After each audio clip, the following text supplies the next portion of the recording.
सबसे last point है हमारा ईश्वर प्रणिधान। ईश्वर प्रणिधान का मतलब होता है कि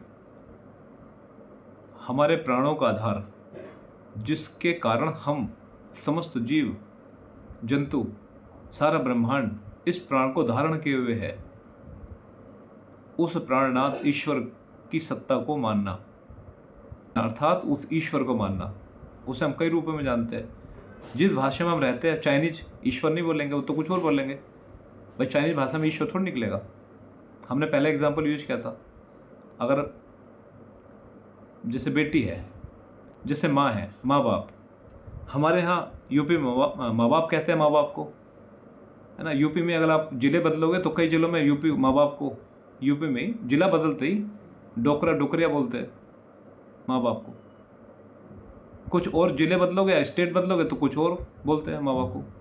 बुढ़ा बुढ़े बोलते हैं माँ बाप को, बुढ़ा बुढ़े बोलते हैं, है ना। ऐसे बहुत से, यही भाई नाम तो माँ बाप तो माँ बाप ही है, लेकिन उसके नाम अलग अलग जगह जाने बदल गए।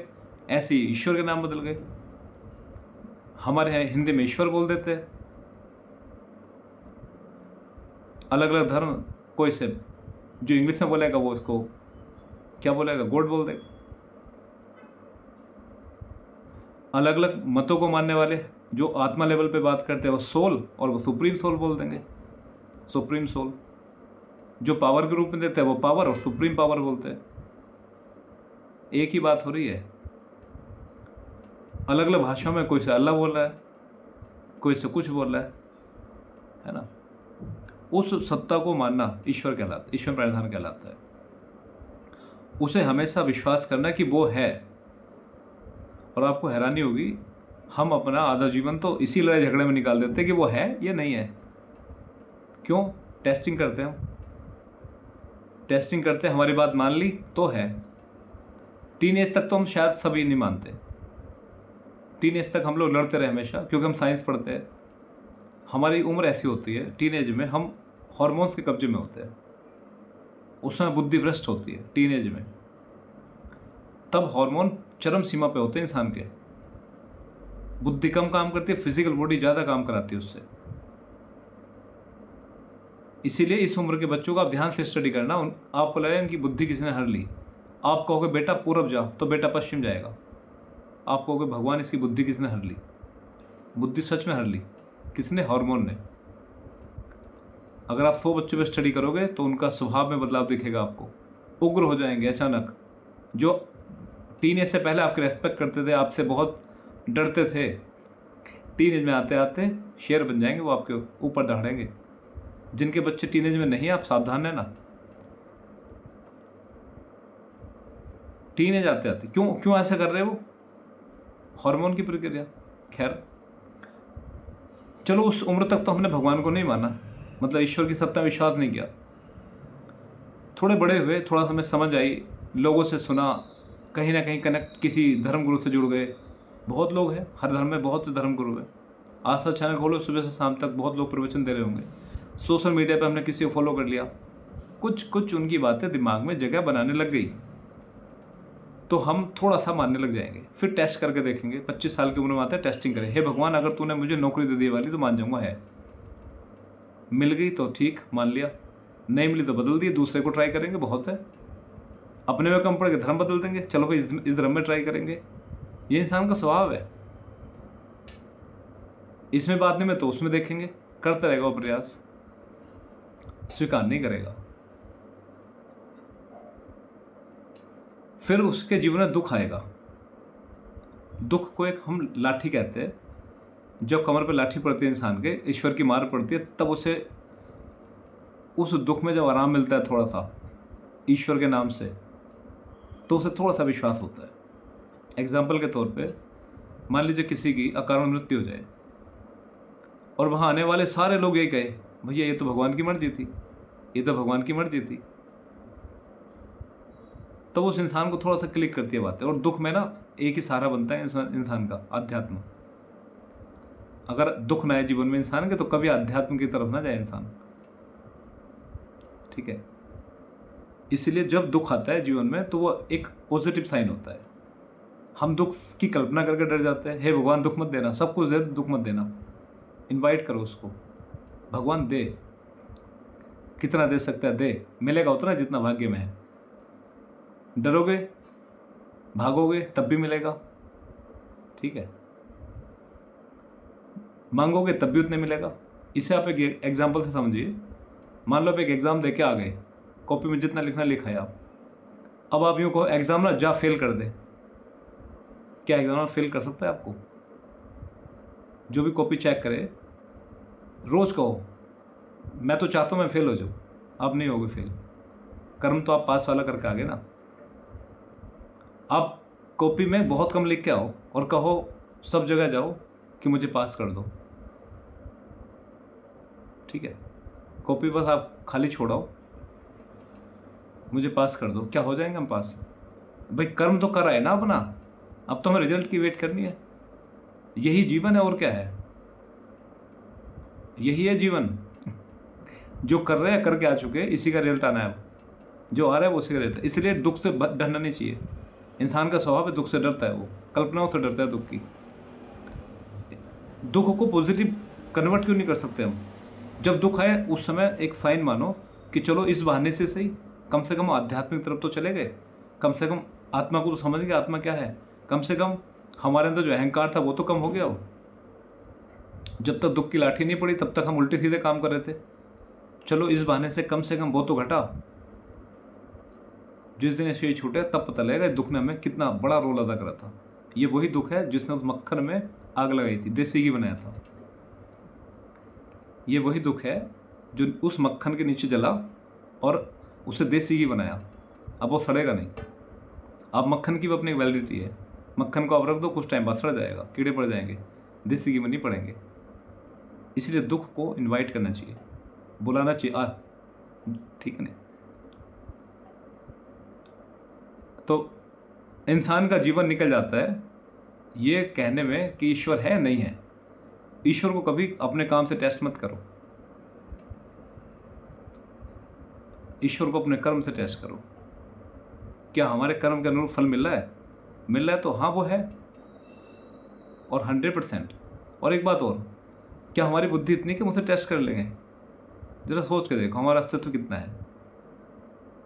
ऐसा लग रहा है जैसे 3 साल का बच्चे जिसने भी 2 दूनी 4 सीखा हो, उस बच्चे से कहो जा, वो मास्टर वाले जिसने मैथ से मास्टर क्या हो या PhD क्या हो, उसका टेस्ट ले ले वो। ऐसा मानो अपने आप को 3 साल के बच्चे को। जैसे 3 साल के बच्चे को ना बहुत आत्मविश्वास होता है, मुझे तो 100 तक गिनती आती है, मुझे तो 20 तक पढ़े आते हैं, मुझे तो A से Z तक आता है। बहुत इंटेलिजेंट होता है बच्चा उस उम्र में। अगर आपको थोड़ा सा भी बचपन का अनुभव है, जाकर देखना आप कितना कॉन्फिडेंट थे, कितने अपने को स्मार्ट होशियार मानते थे। बड़े लोगों के बीच में आपने जरूर, जैसे बड़े घर वाले आप बात कर रहे हैं कि इस बार ऐसा नहीं ऐसा करते हैं, टांग अड़ाई होगी आपने, नहीं ऐसा नहीं ऐसा करो। क्यों कहा आपने? क्योंकि आपको उस समय लगता था कि हम बहुत विद्वान हैं, बहुत अक्लमंद है, और वो आपको एक ढीले का नहीं समझते थे। मान लो आपके घर वाले इंटीरियर की बात कर रहे हो कि हम सोच रहे इस बार ना सोफा ऐसा लाए, है ना, सोफे का कलर हम पर्पल लाए सोच रहे हैं। बच्चों का नहीं पर्पल नहीं, उसे कोई कार्टून का कलर पसंद आ रहा हो, बच्चे की सोच बच्चे वाली होगी, उसने कहा ना ये वाला कलर लाओ, तो वो हंस के सिर पर हाथ फेरेंगे बच्चे के, कितना मासूम है हमारा बच्चा, लाएंगे नहीं। ठीक है, यही है जीवन। हम पूरा जीवन निकालते हैं, मूर्खता है हमारी। जिन्होंने जीवन जी लिया वो कहते चले गए राम राम सत्य है, मरते मरते आदमी के साथ पीछे पीछे चल के कहते भैया राम राम सत्य है। है ना, मरते मरते इंसान के पीछे यही सीख दे रहे होते हैं। या जो हमारे पूर्वज है वो अनुभव कर गए, किताबों में लिख गए, भैया ईश्वर है लड़ो मत उससे। बुद्धिमान वो है जो दूसरे गड्ढे में गिरता देख ले और समझ जाए, सीख ले। जो गड्ढे में गिर के अनुभव करे गड्ढे, वो मूर्ख है। ठीक है नहीं? तो इसलिए हम अपना बेवजह समय खराब ना करते हुए उस ईश्वर की सत्ता को स्वीकार करें। इससे ईश्वर का कोई लाभ नहीं होने वाला। ध्यान रखना, ईश्वर लाभ और हानि से परे है, हम पढ़ चुके हैं। लाभ और हानि से तो हम बंधे हैं। आप ईश्वर को मानो या ना मानो, उससे कोई फर्क नहीं पड़ता। हाँ, आपको जरूर पड़ जाएगा। आप मेंटल स्टेट से इतने स्ट्रांग हो जाओगे, बहुत स्ट्रांग हो जाओगे। क्यों? क्योंकि जीवन में 2 तरह के कर्म होते हैं हमारे। एक वो जो आपके हाथ में है, एक वो जो आपके हाथ में बिल्कुल नहीं है। चिंतन करना वो कौन सा कर्म है जो आपके हाथ में है, वो जो आपके हाथ में नहीं है। चलो आपको 1 मिनट 30 सेकेंड है आपके पास, माइक मत खोलना, बस चिंतन करना फटाफट। 2 ऐसे कौन से काम जो आपके हाथ में है, कंट्रोल में है, और जो आपके कंट्रोल में नहीं है। कंट्रोल में है वो तो आप समझ गए होंगे, कंट्रोल में क्या नहीं है उसे ज़रा ध्यान करो। बताना मत, माइक खोल के मन में रखना। दूसरे को ढूंढने में कठिनाई हो रही है आपको, 2 काम कौन से ऐसे। चलिए, 2 काम कौन से है। आपने कल कौन सा कपड़ा पहनना है, कल कहाँ जाना है, कल क्या खाना है, सब आपके कंट्रोल में है। मुझे बाल रखने, कल बाल कटाने हैं, सब कंट्रोल में आपके। कुछ भी, लेकिन जितने हम सुखी आज है, कल इतने सुखी रहेंगे आपके कंट्रोल में नहीं है। आप चाहे कोशिश कर लो कितनी, आप जितने प्रसन्न आज हो, जितने सुखी आज हो, कल इतने हो गए सुबह उठने के बाद नहीं हो गए, ये आपके हाथ में नहीं है। या जितने दुखी हो कल भी इतने दुखी रहोगे, ये भी आपके कंट्रोल में नहीं है। ठीक, किसी का जीवन मृत्यु हमारे कंट्रोल में नहीं है, सुख दुख हमारे कंट्रोल में नहीं है। बहुत सारी बातें ऐसी जो हमारे कंट्रोल में नहीं है। एक और चीज़ है, आपका बच्चा आगे चल के आपकी तरह कामयाब होगा नहीं होगा, नहीं आपके कंट्रोल में। कर लो कोशिश, जितनी कोशिश करनी है कर लो। आप एक बेस्ट स्कूल ढूंढना है, पढ़ा दो, सब कुछ कर लो, नहीं आपके कंट्रोल में। आपका बच्चा आपकी तरह सुखी रहेगा, स्वस्थ जीवन जिएगा, ये आपके कंट्रोल में नहीं है। आपने जीवन भर सिगरेट नहीं पी, जीवन भर गलत काम, एक भी टेस्ट नशा नहीं किया, गारंटी नहीं कि आपका बच्चा नशा ना ले। हो सकता है वो इतना बड़ा नशेड़ी बन जाए कि पूरे एनसीआर में नाम हो जाए टॉप 10 नशेड़ी की लिस्ट में। कुछ नहीं पता, कुछ नहीं पता, और उसी के लिए हम परेशान हैं। देखो, यदि हम ईश्वर पे विश्वास करते हैं तो हम दोनों कर्मों के बीच छटनी कर लेंगे, तुरंत छटनी कर लेंगे। जो हमारे हाथ में उसमें सिर्फ आप दिमाग लगाओगे, जो हाथ में नहीं है भूल जाओगे आप 1 सेकंड में उसे। श्रद्धा भाव रख के उसके ऊपर छोड़ो, उससे काम लो ईश्वर से। वो आपका सेवक, आप उसके सेवक बन सकते हो, है ना। ईश्वर के आप सेवक बन जाओ या उसे अपना बना लो, वो दोनों तरह से एक्टिव है। तो आप अपने काम उस पर सौंपो ना, लेकिन उसे सौंपने के लिए विश्वास भी चाहिए होगा। विश्वास नहीं होगा तो संदेह पैदा होगा, पता नहीं वो करेगा नहीं करेगा। एग्जाम्पल के तौर पे आप एक चिट्ठी अपने पिताजी को देना कि पिताजी बहुत इंपॉर्टेंट चिट्ठी से पोस्ट कर देना, यही पड़ोसी को दे के जाना। बताओ किस पे शक होगा आपको, पिताजी पे पड़ोसी पे? उत्तर आएगा पड़ोसी पे, पिताजी पे नहीं आएगा। चाहे पिताजी भूल जाए और पड़ोसी उसे बहुत जागरूकता से करे कि नहीं नहीं मुझे आज पहली बार काम दिया है तो मुझे करना है, चाहे वो कर दे, फिर भी आपको संदेह रहेगा, फिर भी वो संदेह रहेगा। क्यों? क्योंकि हमें विश्वास नहीं है। जब विश्वास किया तो विश्वास ही होना चाहिए, संदेह नहीं होना चाहिए। दोनों में से एक ही रहेगा, संदेह रहेगा या विश्वास। ये बिल्कुल अंधेरे और रोशनी जैसा है, रोशनी है तो अंधेरा नहीं होगा, अंधेरा है तो रोशनी नहीं। इसका मतलब ये है, यदि ईश्वर में विश्वास, यही तो ईश्वर परिधान है, उस पर विश्वास करो, उसकी सत्ता पर विश्वास करो। नहीं करोगे समय अपने आप करा देगा, जितनी जल्दी कर लोगे उतना अच्छा है। जब विश्वास कर ही लिया तो आइडेंटिफाई करो वो दोनों कर्म कौन से हैं जो आपके हाथ में है, सिर्फ उस पर हाथ डालो। दूसरे पर हाथ डालना सिर्फ आपकी नींदें उठा देगा और आपको मानसिक रूप से तंग करेगा, आपके अंदर आनंद को नष्ट कर देगा आपके। इसलिए हमेशा आइडेंटिफाई करो और अपने जीवन में तुरंत छांट लो कि मुझे किस कर्म को करना है। जो आपका बनता है उसे पूरे कर्म करो, ताकत लगा दो पूरी। जो नहीं है 1% उसका हाथ में डालो, यही कहलाता है ईश्वर प्रणिधान। यह आपका यम नियम कंप्लीट हुआ।